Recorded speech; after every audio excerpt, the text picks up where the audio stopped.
இன்றைக்கி காய்கறி குருமா எப்படி செய்யறதுன்னு பார்க்கலாம். தேவையான பொருட்கள்: ஒரு மிக்ஸி ஜாரில் தேங்காய் பூ, இஞ்சி, பூண்டு, பச்சை மிளகாய், தக்காளி, கருவேப்பிலை, சோம்பு கசகசா ஒரு டீஸ்பூன் போட்டு நல்லா பேஸ்ட்டாக அரைச்சி வச்சுக்கலாம்.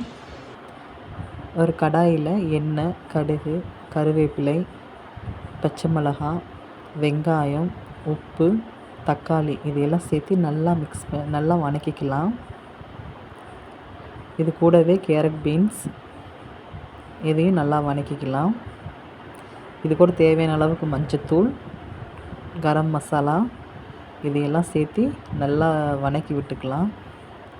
அது கூட அரைச்ச விழுதும் போட்டு தேவையான அளவுக்கு தண்ணியை விட்டு நல்லா கொதிக்க விட்டுடலாம். தேவையான அளவு உப்பு போட்டுக்கலாம். ஒரு உருளைக்கிழங்கு வேக வச்சது மசிச்சு போட்டுட்டு கொத்தமல்லி இலை தூவி நல்லா கொதிக்க விட்டு இறக்குனோம்னா சுவையான காய்கறி குருமா ரெடி.